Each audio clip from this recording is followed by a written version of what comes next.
हिंगोली लोकसभा मतदारसंघामध्ये आज मतदान पार पडतंय आणि त्याच पार्श्वभूमीवर नागेश आष्टीकर आणि बाबूराव कोहळीकरांमध्ये ही लढत होणार आहे। नागेश आष्टीकर हे ठाकरे गटाचे उमेदवार आहेत, तर शिंदे गटाकडून बाबूराव कोहळीकर हे निवडणुकीच्या रिंगणात आहेत। त्यामुळे आता विजय नेमका कुणाचा होतो ते पाहणं अतिशय महत्त्वाचं असणार आहे। हिंगोली लोकसभा मतदारसंघातली ही लढत आपण आज पाहतोय। हिंगोली लोकसभा मतदारसंघामध्ये आज हे मतदान पार पडतंय आणि ठाकरे गटाचे उमेदवार नागेश पाटील आष्टीकर आणि शिंदे गटाचे उमेदवार बाबूराव कदम कोहळीकर यांच्यामध्ये ही प्रमुख लढत होतीये। मतदानाच्या पार्श्वभूमीवर निवडणूक विभागाने उभारणी केलेल्या आदर्श मतदान केंद्रावर जय्यत अशी तयारी करण्यात आली आहे आणि सगळ्याच मतदान केंद्रांवर खरं तर प्रशासन सज्ज झालेलं आहे। नियोजन अगदी काटेकोरपणे या ठिकाणी करण्यात आलाय आणि या सगळ्या परिस्थितीचा आढावा घेतला आमचे प्रतिनिधी संदीप नागरे यांनी। देशातील सर्वात मोठा लोकशाहीचा उत्सव असलेल्या लोकसभेच्या दुसऱ्या टप्प्यातील मतदान प्रक्रियेला हिंगोली शहरात सुरुवात करण्यात आलेली आहे। आपण जर पाहिलं तर प्रशासनाच्या वतीनं खरं तर जयंत तयारी ही करण्यात आलेली आहे आणि ठीक 7 वाजता या मतदान प्रक्रियेला सुरुवात करण्यात आलेली आहे।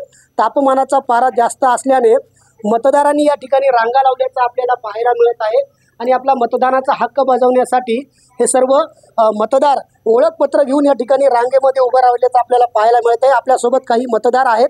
सकाळपासून खरं तर तुम्ही रांगा लावलेल्या आहेत। मतदानाच्या वेळेपूर्वीपासूनच तुम्ही मतदान केंद्रावरती उभं राहिला आहात। कसा उत्साह पाहायला मिळतोय?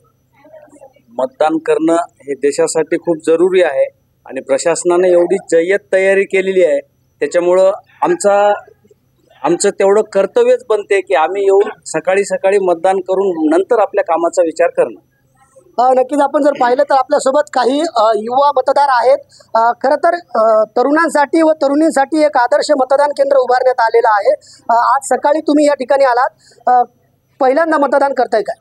नाही, 2 वेळेस दुसऱ्यांदा। या ठिकाणी सखी मतदान केंद्र देखील तयार करण्यात आलेले आहे। प्रशासनानं तयारी कशी केलेली आहे? चांगली केली। आपल्यासोबत काही ज्येष्ठ मतदार आहेत। खरं तर मतदानाचा हक्क बजावण्यासाठी तुम्ही सकाळपासून इथे आलात, काय सांगाल?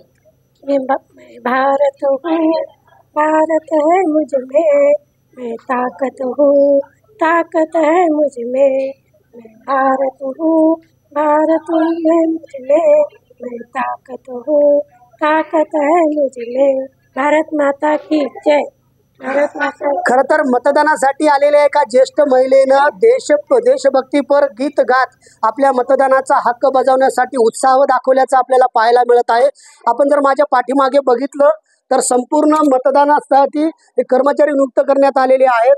त्यासोबत या ठिकाणी बूथवरती कशा पद्धतीने व्यवस्था करण्यात आल्याचं आपल्याला पाहायला मिळत आहे। हे सर्व मतदार या ठिकाणी नाव नोंदणी करण्यासाठी दाखल होत असल्याचं आपल्याला पाहायला